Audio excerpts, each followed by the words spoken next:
Ich bin hier in Medjugorje, Next ich spreche schon Englisch, ein Interview gemacht auf Englisch, in der Nähe von den Blauen Kreuzen und ich bin mit, wie heißt du? Reinhard. Reinhard, woher bist du? Und sprech laut, ja? Du bist aus der Schweiz. In Viesch, Ja? im Süden der Schweiz, im Kanton Wallis, aus Ja. der Schweiz.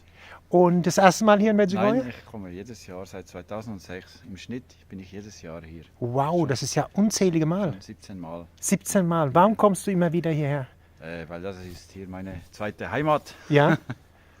Und warum zweite Heimat? Ich bin einfach hier glücklich. Ja? Und Ich fühle mich aufgehoben ja? und habe Kann- schon viele Sachen erlebt. So, Zum Beispiel? mystische Sachen. So, mystisch. Zum Beispiel? Einfach die Himmel und Erde ist hier ganz nahe. Kannst du es für jemanden beschreiben, der Medjugorje nicht erfahren hat, der es nicht kennt, aber Interesse hat? Wie würdest du das beschreiben? Das sagen viele Leute. Ja, wie kann man das beschreiben? Vom Herzen. Sie sollen einfach mal herkommen Genau. und ihr Herz öffnen. Aha. Herz öffnen. Ja. Und dann werden sie reich beschenkt. Ja.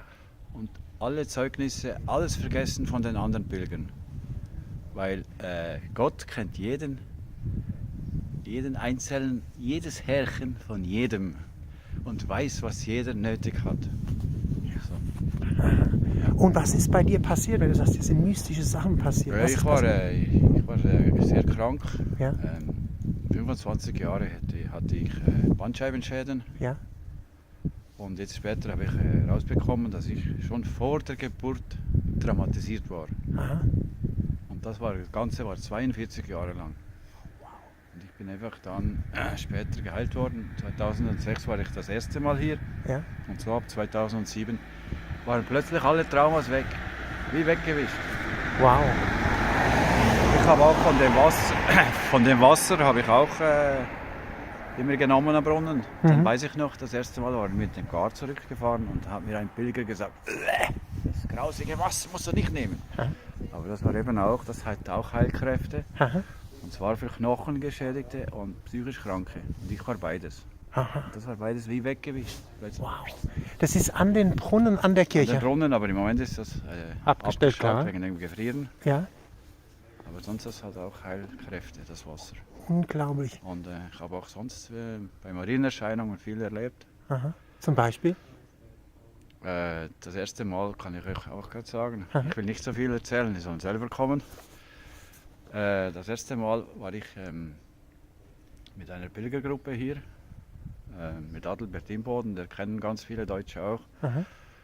Und dann waren wir an einem Donnerstag waren wir angekommen. Hat geheißen, am Freitag könnt ihr alle machen, was ihr wollt, zu eurer Verfügung. Aber am Freitagabend ist Marienerscheinung mit Seher Ivan auf dem Erscheinungsberg. Und dann sind wir waren 4 Geschwister. Wir waren eigentlich unabhängig voneinander. Die älteste Schwester war ein Jahr vorher schon da. Haben wir unabhängig gesagt, wir kommen mit, kommen mit, kommen mit. Dann waren wir dann so 4 Geschwister hier. Und eben an dem Freitag waren wir dann frühzeitig, abends um 8 Uhr schon auf dem Erscheinungsberg. Hat geheißen, um 22 Uhr ist dann die Erscheinung. Dann haben wir mit der ältesten Schwester, hey, wie geht das Rosenkranz? Kannst du uns ein bisschen zeigen? Und dann haben wir das so geübt und geübt und geübt. Und dann war eben dann kurz vor 10 Uhr, 22 Uhr abends. Aha. Und dann habe ich auf dem Kreuzberg eine Lampe gesehen, die hat rot geblinkt, erloschen, dann hat sie weiß geblinkt, erloschen, dann hat sie zweimal rot geblinkt. Eben dann war kurz vor 10 Uhr abends, also 22 Uhr, war auf dem Kreuzberg so ein Licht. Da hat zuerst hat's rot geblinkt, erloschen, weiß geblinkt, erloschen und dann zweimal rot geblinkt nebeneinander, erloschen und nachher hat es wieder weiß geblinkt. Und dann war es 22 Uhr und dann hatten wir 4 Geschwister einen starken Rosenduft und zwar, der war ansteigend, einfach zweimal so, wham, wham und das dritte Mal war nur so ein bisschen noch. So. Aha. Und ich höre immer noch meine älteste Schwester, die ja, war da so happy. Oder? Aha. Und ein Bruder, den habe ich dann gefragt, hast du die Lampen auch gesehen? Ja, ich habe sie auch gesehen, aber nicht so oft wie du. Ich bin ja Elektriker und dann habe ich natürlich die Lampen besonders beobachtet.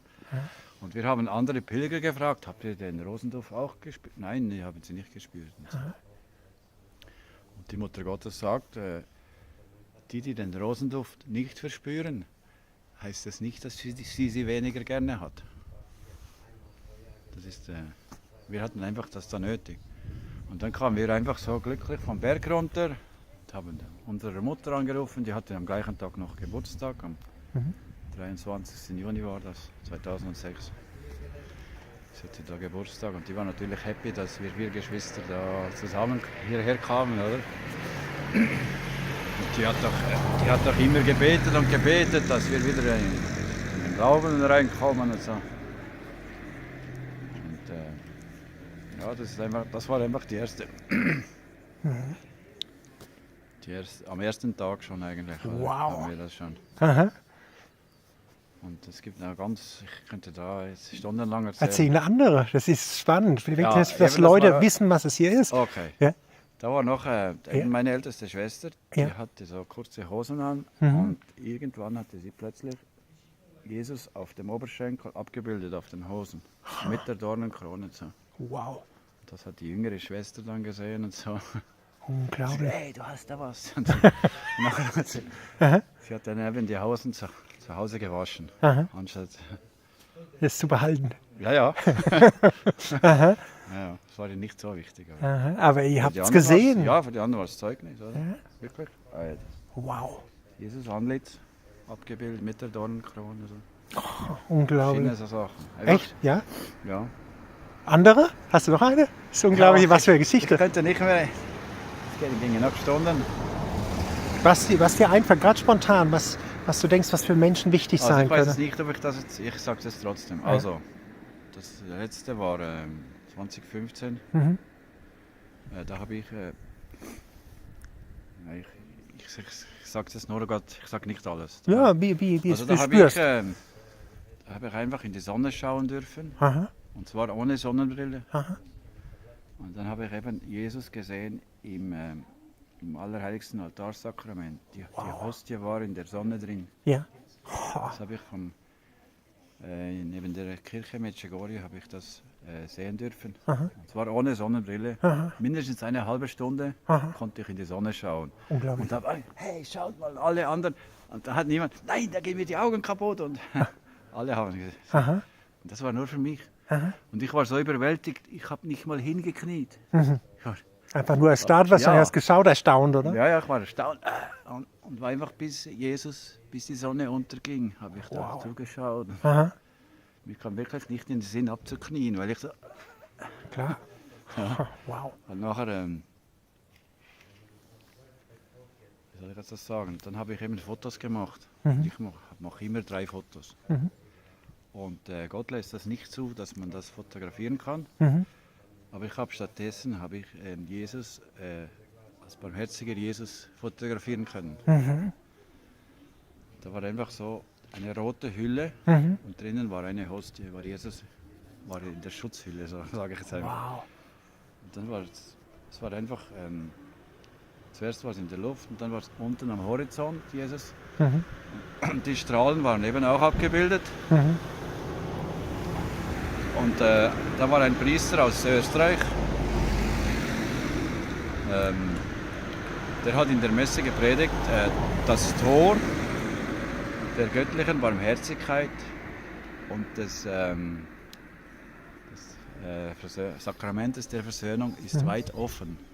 Und das war eben auch auf dem Foto.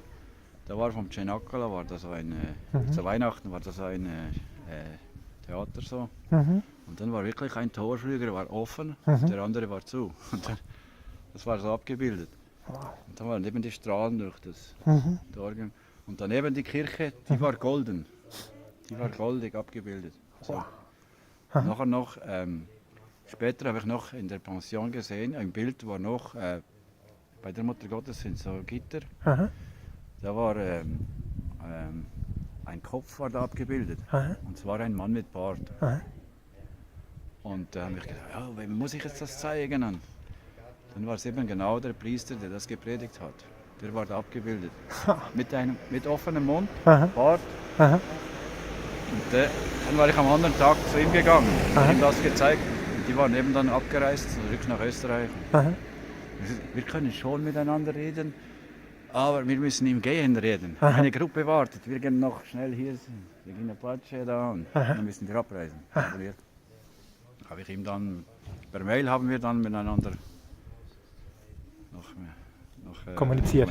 Ja. Unglaublich. Also ich habe eigentlich immer so Geschichten und so. Wunderschön. Aber jetzt mache ich so, Ja, jetzt, darf ich noch kurz was sagen? Also, Ja. hast du auch, du betest den Rosenkranz? ja. Kannst du erklären, Mann, warum? Normal ist für alte Frauen der Rosenkranz. Also- Warum betest du den Rosenkranz? Also Ja, ich gehe jetzt wieder ins Abendprogramm, ja, oder? ja, Und das ist nie langweilig. Keine Sekunde, man wird getragen. ja. Kannst du das beschreiben, das Ja, ich kann es Getragen? nicht anders sagen. Sagen, ja, toll. Einfach- Ja, Ich bin einfach da wieder aufgehoben, oder? Einfach glücklich, oder? ja. Und dann, und du spürst Frieden oder was spürst du, wenn du den Rosenkranz betest? Ja, Frieden. Auch wenn ich immer wenn ich hier bin ich Total im glücklich, Frieden. ja. Was würdest Und du, ja? Und ich habe ich das auch in anderen Gebetsorten oder so, oder Erscheinungsorten. Ja, Eben, man ist einfach braucht sonst nichts mehr. Oder alles andere ist das Materielle, das, Scheiße. Alles andere ist. du wirst auch zur Einfachheit und zum Frieden Ja. hier geführt. Man sieht es an deinen Augen übrigens auch. Du hast, Ja. Die Augen habe ich auch hier bekommen. ja? Die waren vorher grün und tot. Aha. Ich habe 25 Jahre nicht mehr gesungen und das kam einfach hier allmählich wirklich der Glanz in den Augen. Zack. Das wollte ich sagen, das Jesus sieht man. Jesus hat es geschickt. Aha. Und ich mache zu Hause, überall erzähle ich. Ja. Ich mache nicht missionieren, ich Ja. evangelisiere. Aha. Und besonders meine Kollegen aus Bern, Ja. das war ganz schwierig, die zwei waren jetzt mitgekommen. Ja. Ganz viele haben abgesagt, Ja. sonst wären wir mit einem Bus gekommen, mit einem Kleinbus. Ja. Und die zwei waren eben jetzt mitgekommen. Aha. Ich probiere immer wieder Leute, Zu begeistern. ja. Aha. Ich habe zum Beispiel einen, habe ich gesagt, ja, auch von Jesus erzählen, Ja. muss nicht missionieren, muss nicht missionieren. Da habe ich gesagt, ich missioniere nicht, ich evangelisiere. Ja. Aha. Oder? Und ich habe immer versteckt, weil ich bin im Kanton Bern, ich bin eigentlich aus dem Wallis und gehe immer nach Bern und so. Mhm. Wir haben gegen die Corona-Maßnahmen Mhm. ein bisschen demonstriert und so. Ja. Und ich habe eben versteckt noch evangelisiert. Wunderschön. Immer so etwas rein ins Unterbewusstsein. Aha. Viele waren mir böse mit mir und dann habe ich trotzdem wieder etwas. Mal habe ich aus der Bibel gelesen und dann war einer verrückt mit mir, nicht aus der Bibel lesen. Aha. Und irgendwann später hat er selber etwas aus der Bibel zitiert. Okay. Aha. Darf ich noch kurz fragen? Ich meine, die Beichte ist wichtig hier. Gehst du hier zur Beichte? Ja, im Moment ist kein deutscher Priester da, aber wir haben jetzt hier einen kennengelernt, das können wir am Donnerstag beichten. Weil Aha. hier Der Pater Medjugorje- Thomas, ne? Von Ja. der Seligpreisung. Ganz Ja. toller Priester übrigens. Ja. Medjugorje ist der Beichtstuhl der Welt Mhm. und wer nicht beichten geht, ist selber schuld. Aber warum? Viele haben Angst und sagen, wenn ich das dem Priester erzähle, was würdest du denen sagen? Was ist die Schönheit von der Der Beichte? Priester ist nur der Stellvertreter von Jesus Christus. Ja. Und Jesus Christus ist auch anwesend. Mhm. Und der Priester hat Schweigepflicht. Mhm. Und du hast keine Angst mehr. Nein, wozu? Aha. Ich habe vor gar nichts Angst.